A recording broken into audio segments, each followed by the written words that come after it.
Hi, welcome to my craft room. Carol Gatton, your Stampin' Up! Demonstrator. I want to introduce you to this new stamp set, Chalk Talk. We're going to be using 2 of the stamps out of this set. And let me also draw to your attention, Stampin' Up! Is offering a bundle deal for you. When you purchase this stamp set along with the framelits, they're going to give you a 15% discount. And you want these framelits. It prevents you from having to cut them out. I am going to be using the Huggies One and Done. I've already quartered that and placed that on my silicone craft sheet, and you definitely want a craft sheet to place that on. And then my 3 re-inkers. I've added a little bit of ink to the back of this stamp set just so that you can see this, but when you press that in, that will give you an imprint, and that really helps with having something to follow so you do not waste your re-inkers. This is the Raspberry Ripple, and I'm adding this at the top and bottom and both sides. And this is coming out a little bit tight, and I don't know if it's because it's a new re-inker, but some of them just flow, and that's the Rose Red, and that's one that really just flows. You just barely squeeze that. I am following along that same line, but I'm leaving openings because my next color is going to be the Pumpkin Pie, and I'll do all my fill in with that. And so that will go to each side of both of these colors, and this just makes for a beautiful antique-ish effect, and I hope you'll like it. I did. And now we're going to press our stamp into that, and I'm using the pink Pirouette cardstock, and you want to stamp that near the top and in the center. And so here we go. And you want to press that down firmly, and once you release that, we're going to stamp this 2 more times on a scrap of the pink Pirouette, and wait till you see what I'm going to do with that. Okay, once you've stamped it the first time, you want to stamp it up near the top. You're going to now go into that circle and re-stamp it. And then I am taking the Bitsy Butterfly Punch, and I am going to punch out. And here we have a coordinating butterfly because we have used that same stamp set.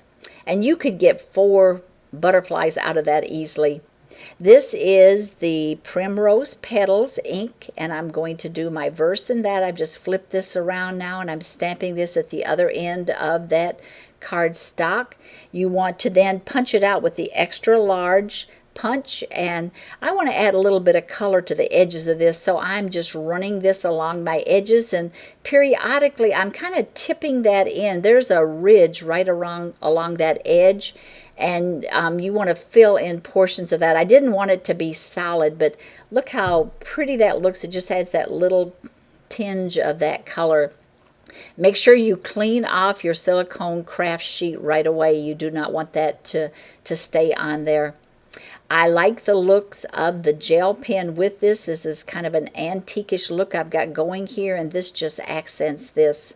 I'm going along the base of my frame, and then I'll go just above this rose, turn that around and repeat that. Go to my stamp site at stampqueen101.com, and there I have all the sizes and products. And did you know that you can shop right from my website? Just click on the little shopping cart, and that'll take you right into the Stampin' Up! Store. Anytime you make a purchase this month, you will receive a technique card, and I have gone step by step on how to do this baby wipe technique, so it's going to be real easy for you to follow, and you'll want to collect these so that you'll have them ready and right at your fingertips when you're ready to do this technique. Here I am using the gel pen just to accent these letters. Basically, I'm going just one side of the letter, and I think it just adds, again, just a little bit variegated look, and then I'm doing these little ovals at the top and bottom.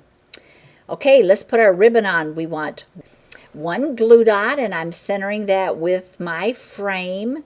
I have my cut edge on the right, and coming off of the spool on the left, I am making a knot and pressing that into that glue dot.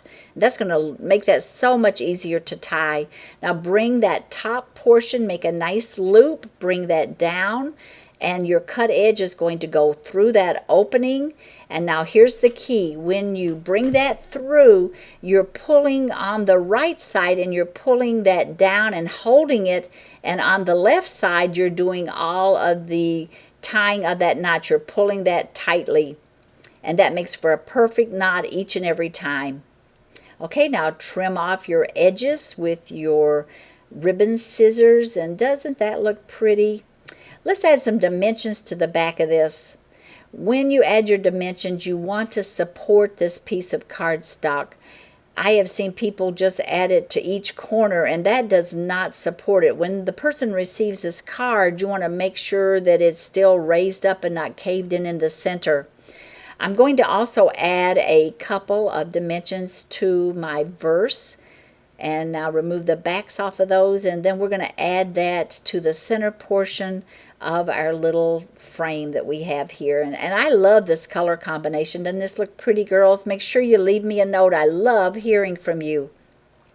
This has been cut a little bit different. I have cut it at the 8.5, and I've cut it down the center to make that 4 1/4, and gone down the length and then crease my cardstock. Now let's frame this up onto that, and that is the primrose petals base. What's a butterfly without a gem? So we're adding one of our little rhinestones, and don't just glue that on there flat. Take your finger and your pointer finger and put behind that wing, and then using your thumb you're going to shape that. This is so easy to do and looks so much better. And then you want to add your multi-purpose glue just to the center of that, because you want to keep that dimension. And that's not raised up real high, but just that little bit does make a difference. It makes it so much more eye appealing. Now this is a very fast and easy card. You could easily make this in 10 to 15 minutes once you get your cardstock all cut. I'm really working at trying to do some faster cards for you. Well, I hope you have learned a couple of new tips from this, and until next time, thank you so very much.